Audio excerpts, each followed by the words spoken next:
Hello friends, welcome to our YouTube channel Avatar IAS academy. हमारा आज का लेक्चर मध्यकालीन भारत के इतिहास पर रहेगा। तो चलिए आज हम दिल्ली सल्तनत के प्रथम शासक कुतुबुद्दीन ऐबक के बारे में पढ़ते हैं। आज चर्चा करते हैं कुतुबुद्दीन ऐबक के बारे में। आप सपने बुनते रहिए, आप कर्म करते रहिए, आप कठोर मेहनत करते रहिए, मार्ग आपको स्वतः मिलता चला जाता है। आपके नसीब की लकीरें अपने आप बनती चली जाती हैं। ऐबक के लिए ये उचित ठहरता है। ऐबक का जन्म जो है ना तुर्कमेनिस्तान में हुआ था और बचपन में ही अपने परिवार से बिछुड़ गया और एक व्यापारी उसे लेकर चला और एक काजी हुआ करते थे, उन काजी को उसने बेच दिया।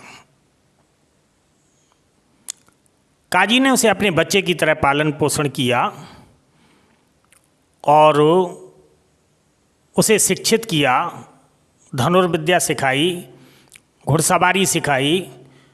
बचपन से ही ऐबक बहुत तेज तर्रार हुआ करता था। उसके लक्षण थोड़े से अलग दिखते थे।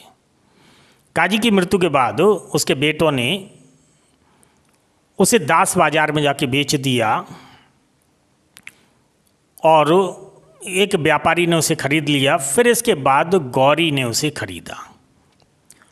आप देखिए ना, एक अपने घर से बिछड़ा हुआ बच्चा कितनी सीढ़ियां पार करते हुए अपने मेहनत लगन के बलबूते पर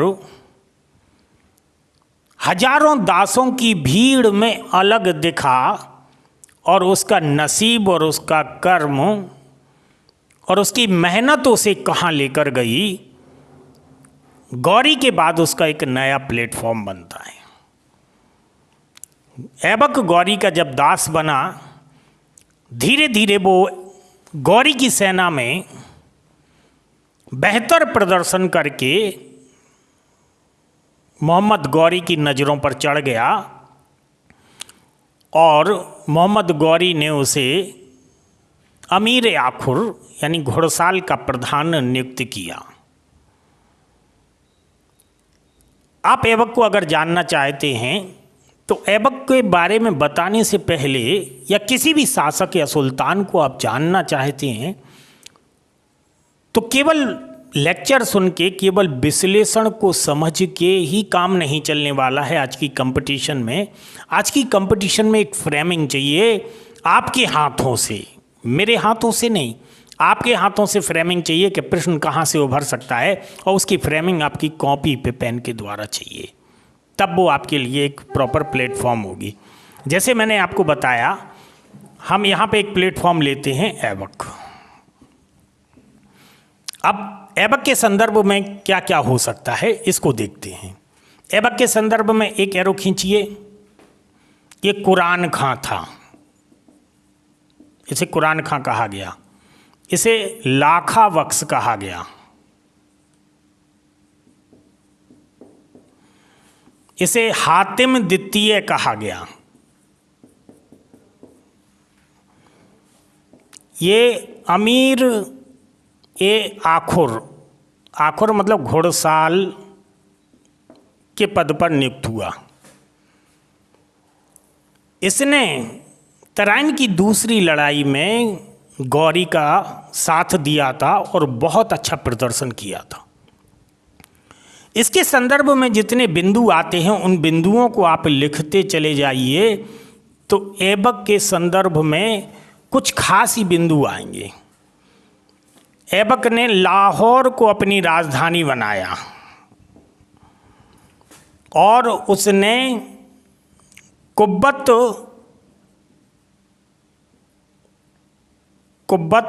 उल इस्लाम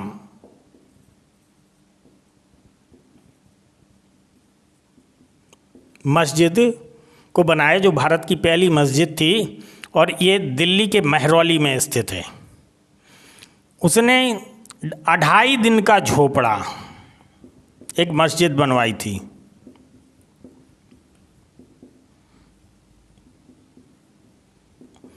ये मस्जिद पहले विष्णु मंदिर थी, उससे पहले जैन मंदिर थी, जैन मठ था। और ये जो मस्जिद थी, ये जो बनवाई थी, ये पहले संस्कृत विद्यालय था और उसके पहले ये जैन मठ था, ऐसा माना जाता है। उसने कुतुब मीनार बनवाई। कुतुब मीनार का कार्य शुरू किया था। कहने का मतलब है, इससे जो भी संबंधित चीज़ें होती हैं एक ग्राफ में आप लिखिए। इन चीज़ों को अगर आप ग्राफ में अपने आप से लिख लेते हैं तो मुझे लगता है कि ज़्यादा दिक्कत नहीं आना चाहिए। खास खास बिंदु लिखिए, जैसे फ़क्र मुदबिर हसन निज़ामी, इसके दरबार में रहते थे हसन निज़ामी। फ़क्र ए मुदबिर, ताजुल मासिर लिखी है हसन निज़ामी ने। इस प्रकार से अगर अपन इसको डिफाइन करते हैं तो ये एक ब्रेन में फ्रेम बन जाता है। तो मुझे लगता है कि कोई दिक्कत नहीं होगी। मैं आपको बताऊंगा क्यों कुरान खा कहा जाता, क्यों अमीर आबखुर के पद पर नियुक्त किया, लाखा बख्श क्यों कहा जाता है, हातिम द्वितीय क्यों कहा जाता है। इन्हीं की चीज़ों के बारे में अपन को डिफाइन करना है तो सब कुछ ठीक ठाक लगने लगता है। देखो, कुतुबुद्दीन ऐबक जब गौरी के साथ लड़ता रहा, गौरी का दास रहा, तब तक तो कोई दिक्कत नहीं है। जब गौरी आता था, वापस चला जाता था, तो ऐबक मेरठ और तमाम प्रकार के क्षेत्रों को जीता था। ऐबक ने उन क्षेत्रों को भी जीता जिस क्षेत्र में, यानी गुजरात ने जैसे गौरी को पराजित कर दिया था बुरी तरह से, गौरी वापस चला गया। इसके बाद गौरी ने गुजरात की तरफ नहीं देखा। कुतुबुद्दीन ऐबक ने जो है ना गुजरात के शासक भीम द्वितीय को पराजित कर अनहिलवाड़ को लूटा था। अनहिलवाड़ को लूटा और यानी उस शासक को भी पराजित किया ऐबक ने जिसे गौरी पराजित नहीं कर पाया था। आप इसको देखिए इस तरीके से। ऐबक का मतलब होता है चंद्रमा का देवता। अब ऐबक के सामने कुछ समस्याएं हैं। पहली समस्या क्या है कि गौरी की मृत्यु के बाद उसका कोई बेटा नहीं था और उसके दास ही उसकी सत्ता को आगे बढ़ाना था। ऐबक भारत का प्रशासक नियुक्त हुआ तो ऐबक भारत में स्वतंत्र हो गया, यल्दौज गजनी में स्वतंत्र हो गया, मुल्तान में कुबाचा स्वतंत्र हो गया। और एक और चुनौती उसके सामने मौजूद थी गयासुद्दीन मोहम्मद गौरी की। ऐबक के सामने इतनी सारी चुनौती मौजूद हैं। एल्दोस का जो मानना था, वो संधि थोप रहा था कि जो गजनी की गद्दी पर बैठेगा वही जो है ना सुल्तान होगा, बाकी सब उसके गुलाम होंगे या बाकी सब लोग उसके अंडर कस्टडी में राज्य करेंगे। कुतुबुद्दीन ऐबक को ये भी झेलना था। वहीं दूसरी ओर यल्दौज और ऐबक के बीच में एक और बैठा था कुबाचा, उसको भी झेलना था। इतनी सारी समस्याओं को झेलने के लिए ऐबक ने थोड़ा सा कूटनीति से काम लिया। ऐबक ने अपना विवाह यल्दौज की पुत्री से किया और अपनी बहन का विवाह कुबाचा से कर दिया और अपनी बेटी का विवाह इल्तुतमिश से कर दिया। ये तीन जो उसने वैवाहिक संबंध स्थापित किए, इस वैवाहिक संबंध ने कहीं ना कहीं विरोधाभास में कमी लाई होगी और विरोधाभास में कमी के कारण ही ऐबक के समय इल्तुतमिश जैसी समस्या उभर के सामने नहीं आई थी। एक तो उसने समाधान ये निकाला। ऐबक के जो ड्यूरेशन है 1206 से 1210 का, उस 1206 से 1210 के ड्यूरेशन को जो है ना हम दो भागों में विभाजित करते हैं। जब से 1192 से लेकर 1206 तक के ड्यूरेशन को हम अलग पार्ट में विभाजित करते हैं। ऐबक के डिवीज़न को हम 3 भागों में बांटते हैं, 1192 से और 1192 से 1206 तक के डिवीज़न को स्ट्रगल है ऐबक का। गौरी के रहते हुए ऐबक ने भारत के जिन जिन क्षेत्रों को जीता था उन क्षेत्रों को हम डिफाइन करते हैं।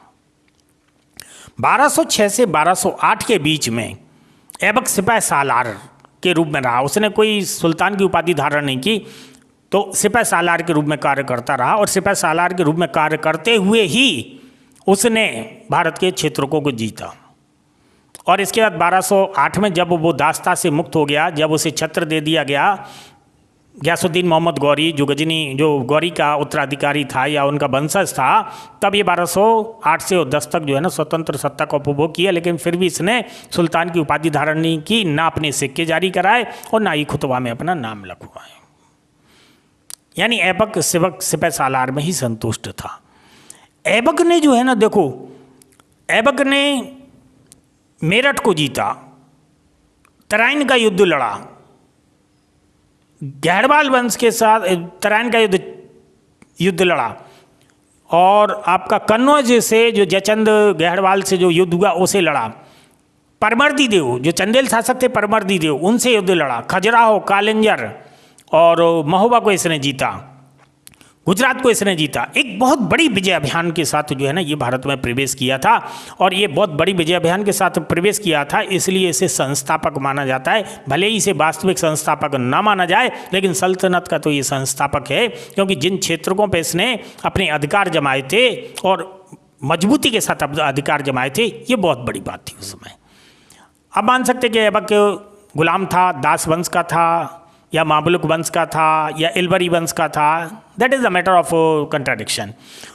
ऐबक को हम गुलाम वंश का मान सकते हैं या दास वंश का। ऐबक का अर्थ होता है चंद्रमा का देवता, इसे हम दास वंश का मान सकते हैं। बाकी जो इल्तुतमिश या अन्य जो शासक हैं वो इलबरी वंश के मानते हैं। मामलुक वंश ऐसे जो लोग होते हैं जिनके माता पिता स्वतंत्र होते हैं और पुत्र दास होते हैं, उन्हें मामलुक वंश कहा जाता है। सबसे वैधानिक तरीका है कि इलबरी वंश का मान लो सबको, ऐबक को छोड़ के। 1208 में ये दास्ता से मुक्त हो गया।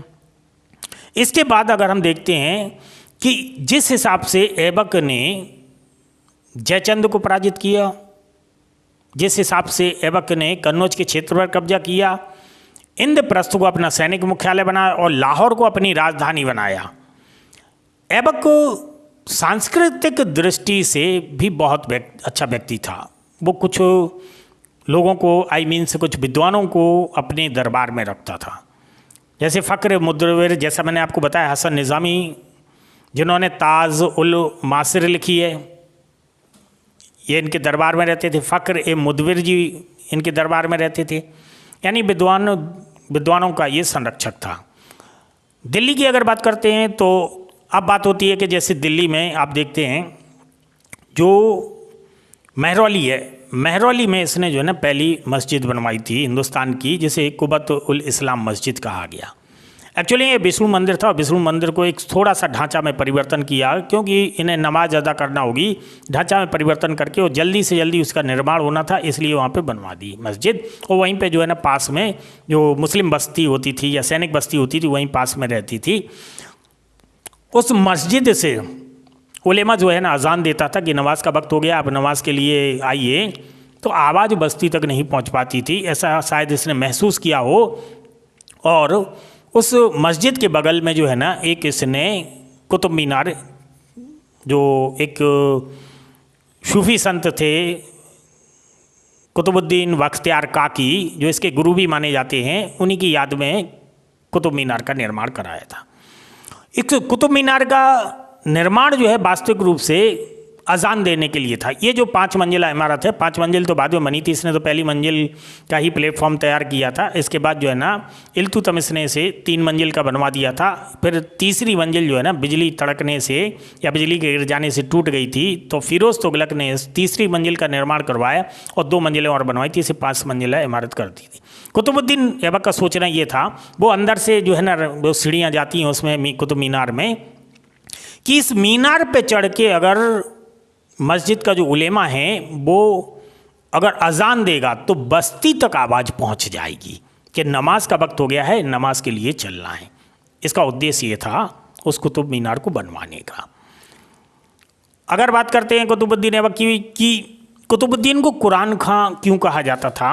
कुरान खां इसलिए कहा जाता था कि जब ये काजी के यहाँ जब दास के रूप में था तो ये बहुत तेज और तीक्ष्ण बुद्धि का व्यक्ति था। ये बड़ी सुरीली आवाज़ में जो है ना कुरान का पाठ करता था और कहा जाता है कि इसे कुरान कंठस्थ याद थी, इसलिए इसे जो है ना कुरान खां कहा जाता है। और लाखा बख्श इसलिए कहा जाता था कि प्रातःकाल ये जो है ना अपने तैयार होके और गरीबों के लिए दान करता था, इसलिए इसे लाखा बख्श कहा गया। हातिम द्वितीय इसलिए कहा जाता है, ये बड़ी तत्परता के साथ, बड़े मतलब निर्भीकता के साथ युद्ध करता था और ये बहुत सारे क्षेत्रों को विजय प्राप्त किया था, बहुत सारे क्षेत्रों को जीता था, इसलिए इसे हातिम द्वितीय कहा जाता हो। आपने एक बचपन में नाटक सुना होगा हातिम ताई, ये वही मध्य एशिया का हातिम है जो यहाँ पे हातिम द्वितीय के नाम से इसे जाना गया है, इसे कहा गया हातिम द्वितीय। लाहौर में इसलिए इसने राजधानी बनाई थी कि लाहौर में ये कोबाचा के स्ट्रगल को रोकना चाहता था। कोबाचा जो अपनी दावेदारी कर रहा था, तो कोबाचा को दावेदारी रोकने के लिए इसने लाहौर को राजधानी बनाया था और दिल्ली को इसने जो है ना अपना सैनिक एक संगठन तैयार करके दिल्ली को बैलेंस करने के लिए वहाँ पे एक तरह से सैनिक मुख्यालय बनाया था। 2.5 दिन का झोपड़ा जो बनवाया था इसने, ये पहले संस्कृत कॉलेज था और अजमेर में जो है ना 2.5 दिन का झोपड़ा बनवाया गया था। ये भारत की दूसरी मस्जिद मानी जा सकती है। यहाँ पे पहले जैन मठ था, फिर शायद यहाँ संस्कृत कॉलेज था, उसी संस्कृत कॉलेज में तब्दीली करके जो है ना इसने इस मस्जिद का निर्माण कराया था।